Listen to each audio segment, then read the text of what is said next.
You guys ready to go on another adventure?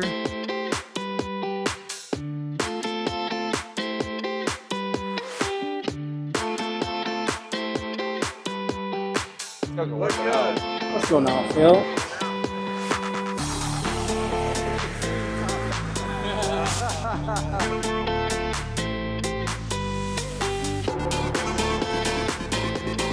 It's so quiet! Man, Johnny and I, we go way back. All right. Way back.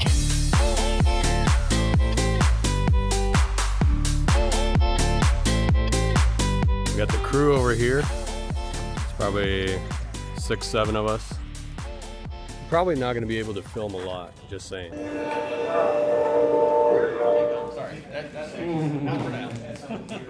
What is with the high vis? This is a no-go class right here. I get nervous when I get in. We're going to tag you in IG. Come on in, Johnny. Pretend like we like each You other. guys are the you're Here you go. If a vegetarian and a meat eater walk into a room, Thank you so much. got it. Sweet. Yo, Johnny, say what's up to the people. What's going on, Phil? And people. And people. Peace. You excited for the tour? Yeah. It's something different. You know, looking forward to it. Man, Johnny and I, we go way back. All right. Way back.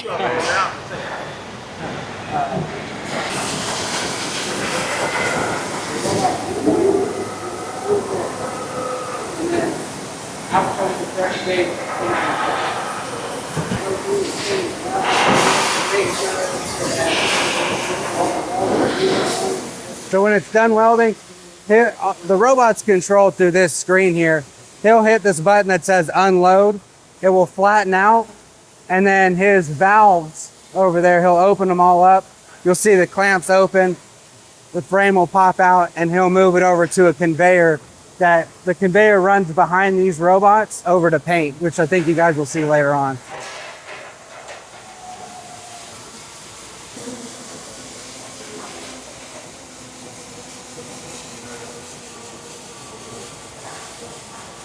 So this is the Z9 frame, which is our main frame that we run here. A very accurate machine running about 8 micron, which is about the 10th of a human hair.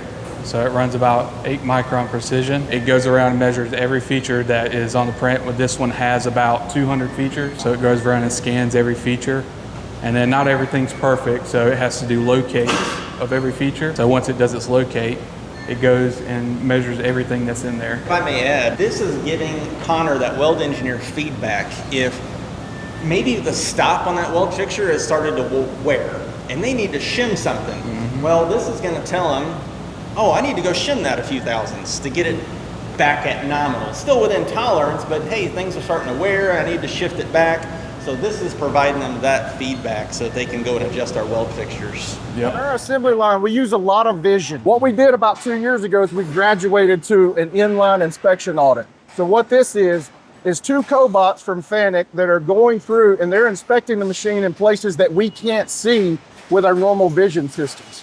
So again, with the vision systems that are mounted in the ceiling overhead, we're limited to what we can see top down, left to right of the machine. So as these robots are going through, we're inspecting parts of the machine that our assemblers are putting together to make sure we're putting out the best quality product that we possibly can. So this essentially is a 100% audit of our A side on things that we can visually inspect. So things like torques, things like that are applied torques, we can't check those, but the vision system is going through.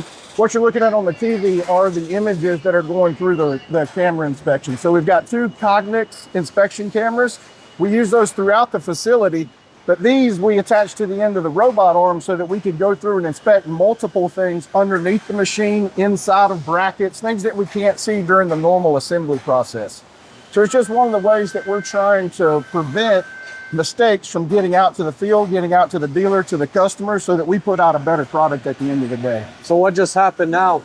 So it passed. It passed. That's our pass. So we've got the visual cue with the green lights. We've also got the audible cue because the operators are back here working on their station.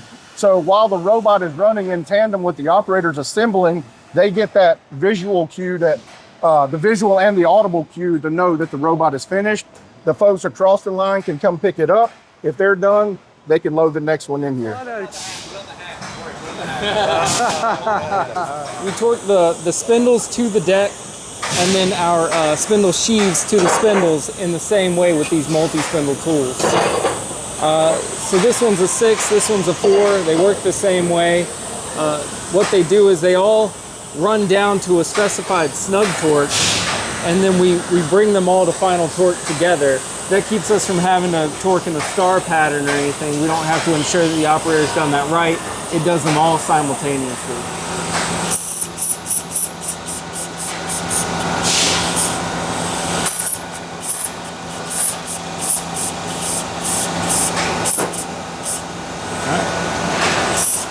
And then it'll record in JDAT that he's done those correctly.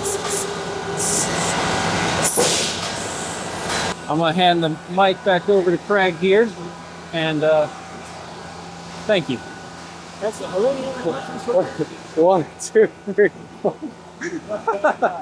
I don't know whose belongs to who. All right, this one's mine. My name's Kent Holmes. I'm the supervisor for technical quality here at Turf Care.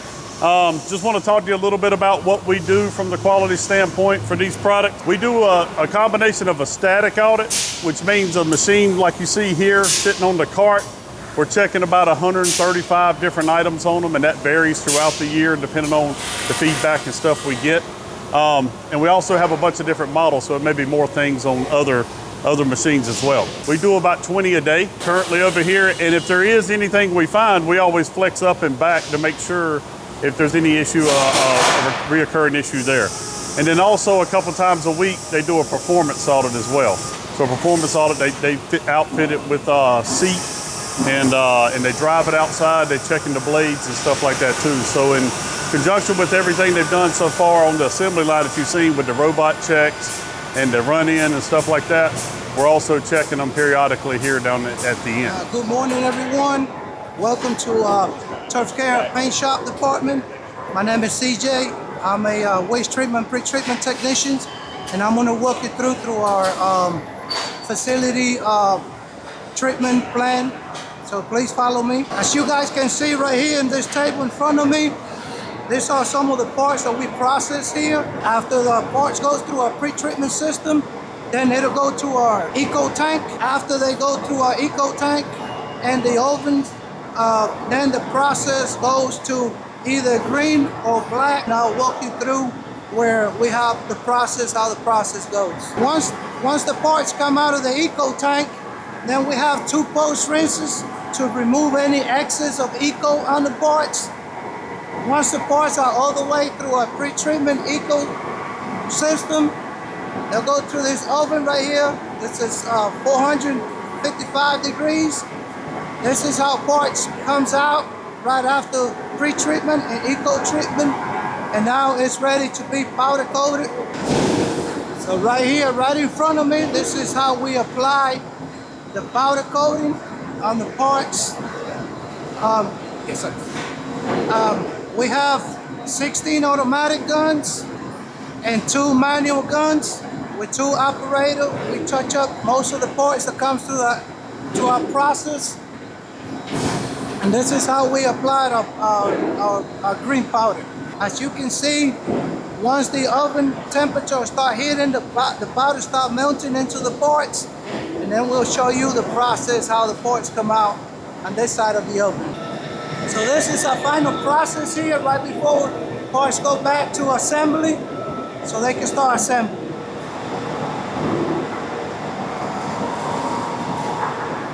Okay, so I know that was a lot to digest. A lot of it went over my head because it was so technical, and more than likely went over yours as well. Over 300,000 square feet and toured the entire thing. And a lot of the things I'm more than likely gonna have to chop up on the back end, but that's just how it is with factory tours. Hope you guys enjoyed that one. That was part 1.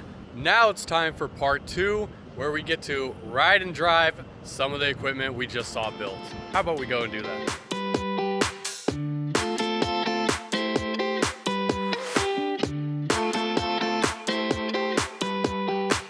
All right, here we are, guys. Of course, we gotta wear our PPE. Check out all the equipment they got here for us to try out. We got sit-down mowers, we got stand-on, we got autonomous mowers.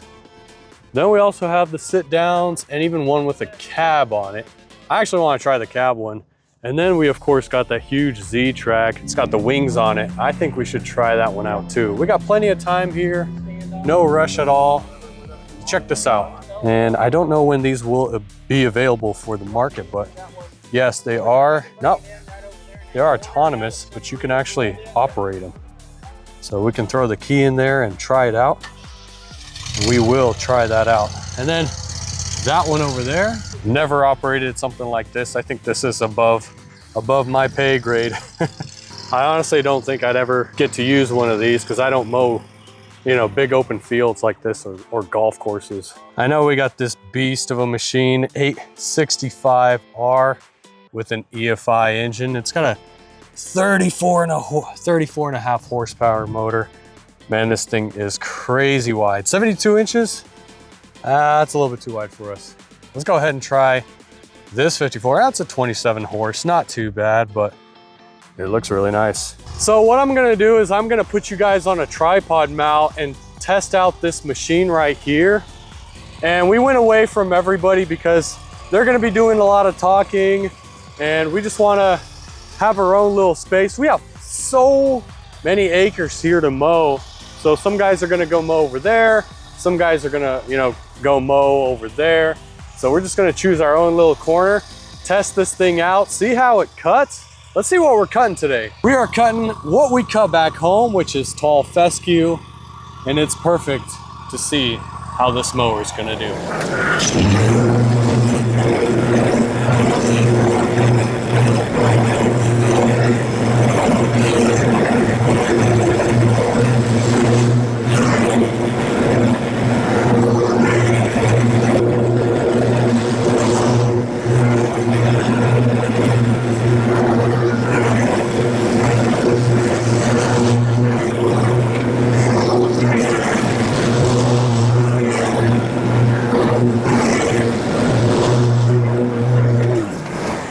That was solid. Check out the stripes it left.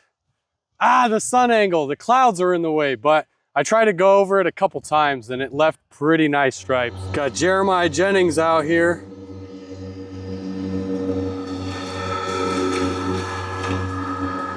That's a wide mower. I actually want to try that out. All right, let's go ahead, park this thing, and then maybe get on a bigger mower. Why not? All right, we're back. How about we try the 997? Check this out. So it is a diesel machine, and I think I used this one at Equip, but I've never cut real grass with it. So we're gonna go ahead and go back to our spot that we mowed over there and mow the exact same pattern with the 997.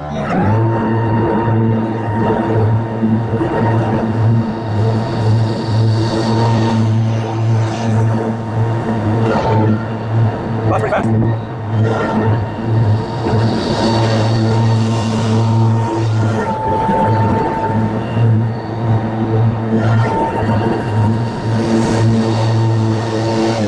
Okay guys, I just mowed at the fastest setting that I could push it at on the throttle, and it left a very surprisingly nice cut. Check this out. You're probably not gonna go as fast as I was, but if you went slower, you can probably get a much cleaner cut because this grass is uneven.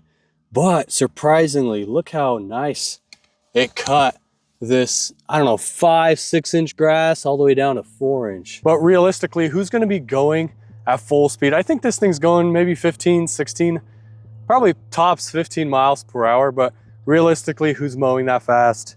Definitely not me. I ain't mowing that fast. We're taking off like 2 feet of grass on some of these properties. There are plenty of options, folks, and we are not rushing today. So let's go ahead and put this one back and get on something else. Okay, so we just tried the 997M. Why not? We tried this crazy thing. Look at this. Z998R, folks. Let's give this a go.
See, so technically, let's say you're in an area where there's a large field and you got a tight space, like a strip of tight space, and you're like, man, well, I don't want to go and, you know, get off of this mower or have to string trim this entire line.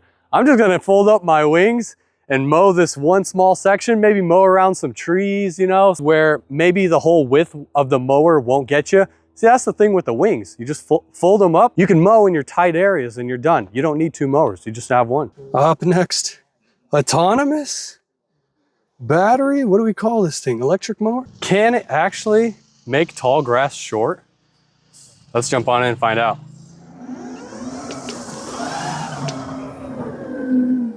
Oh, and just quick note, how quiet it is. Look at this. It's so quiet. No more gas fumes, come on. Like this thing is like, you can hear me talk quiet, you know what I mean? Oops, I need to actually be careful. Having too much fun with this thing. What I'm gonna do is I'm gonna lower the deck, and it's a digital lowering system.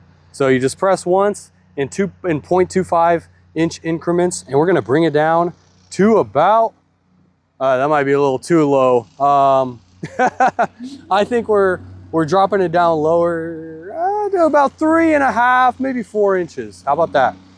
And then of course you got your PTO, and it is a rear discharge, okay? So there's no side discharge on this deck. So we are at 4.25 right now. Let's bring it down just a hair to 4 inches and hit the PTO. Woo! Oh, and we are in auto mode. You can kind of tell that the RPMs went down. I want to get it out of auto mode. Maybe I'll have to turn the PTO off. Override the auto mode, and now we shouldn't hear that drop in RPMs. Hopefully I'm right. Yeah, there we go. Let's just go ahead and cut some grass.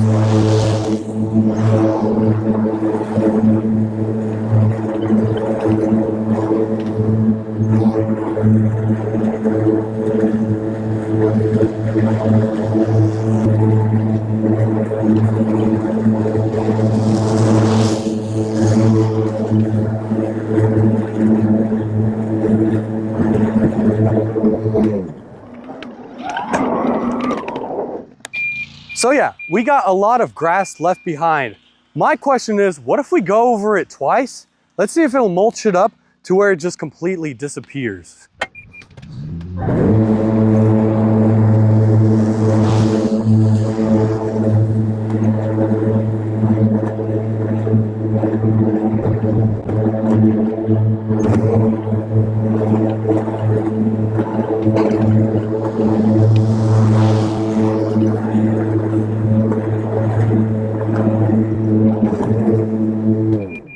I did not double cut or triple cut this lawn. What I mean by double cutting is you're not dropping it down to 4 inches right away.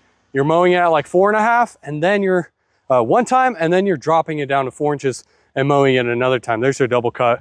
And we got this big pile of grass here. Let's go ahead and mulch it down. Let's see if it'll mulch down. Hold on.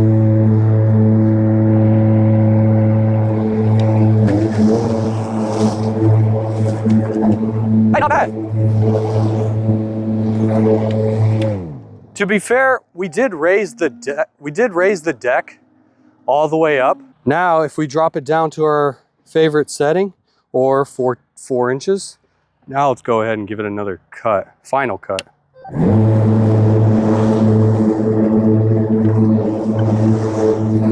Right, a little bit.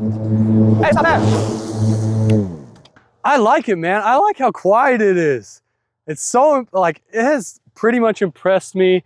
Out of all of them other machines that we got there at the lineup, this autonomous mower, I tell you what, if I was mowing weekly lawns and these things were like the same price as a gas mower, I would buy it right away. I mean, I would buy it right away. I don't care. However, the price on these things is like this much more than getting a gas machine. So, and I know autonomous isn't for everybody.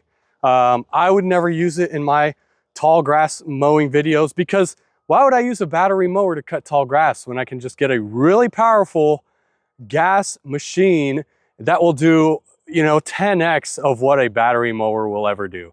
You guys know I seldom use battery mowers on my overgrown lawn makeovers because it doesn't make any sense. So that's why something like this, for me personally, wouldn't make any sense, but maybe for you it would. And if you are in the market for a battery mower, guys, just wait until they release this thing. Man, we are really trying to crank them out. Try out as much equipment as possible. Let's go ahead, jump on this bad boy and see how it does. Oh, it's got weights on the back. That's cool. I'm gonna act like you're coming with me. Ho, ho, ho. Fancy. AC. What? It's got a rear view. Not a rear view. Sun visor. There's your rear view mirror. Got lights in the front. What? We're gonna activate those. Got a suspensions. Look at this seat. This is like, it's like buying a car. All right, check out our controls. So we have, we can bring the mower deck up, down, and then a few other functionalities. We got our lights, our clean our glass, our left and right turn signals, fuses more than likely, or some kind of connection port. And then our, you know, other functionalities, including some armrests. Let's go. Gotta crank up this AC while I'm out here. There's your view. Here, 6. There you go. There's your view, as if you were operating. Look at that. You're not limited to not be able to see what's, you know, near your deck. You can see exactly everything in front, everything that you're side discharging, everything that's to the left, and you also have glass on the back to see your back panel of your mower. All these adjustment knobs here.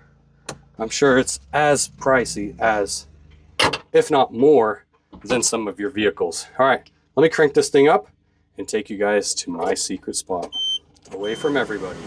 Oh, look at those fans kick on. Let's actually, I'll turn it off for now. Let's go ahead and turn this thing on. Whoa! All right, let's go to our spot and hit the PTO.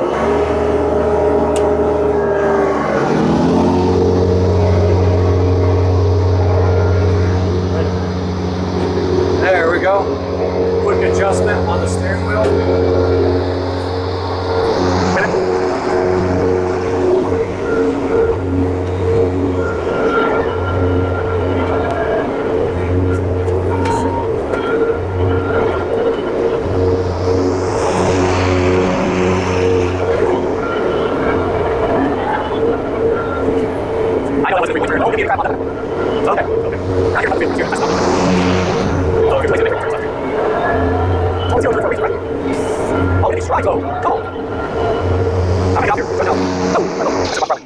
Yeah, cabs definitely require some AC, or open up some windows, you know, get some fresh air while you're mowing.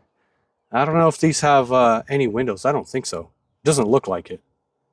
So, but check this out. I mean, from this angle, you can still see the stripes. I was struggling a little bit because I'm not used to operating a mower with a steering wheel. And one of the guys said they have different attachments for this thing. So I am 100% sure they have a plow for this thing, or a snow blower. You might just have to look into one of these. I see a lot of Parks and Rec guys using these, but they have like, they have those foldable ones that kind of I think the 998 we were using has the hydraulic lifted sides.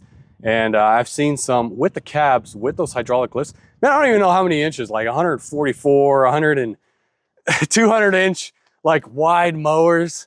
I don't even know how wide they're getting now, but let's go ahead and jump back into the cab here and head on back because someone else might want to try this mower out. So,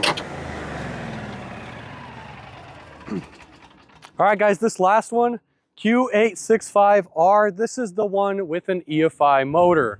So there is no choke. How many horsepower is it? 34.5 horsepower. It's probably the highest horsepower gas engine just out of the lineup that we have. It's probably the highest in the horsepower, excluding all diesels. So we're gonna lay some nice stripes.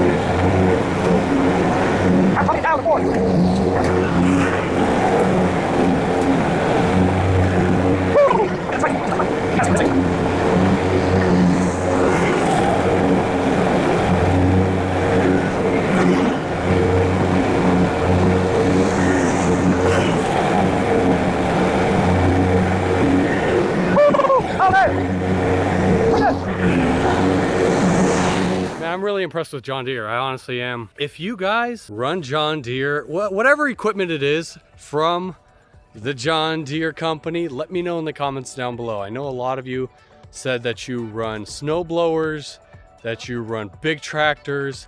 Let me know the type of machine and the model number in the comments down below. And I just want to see who is on Team John Deere.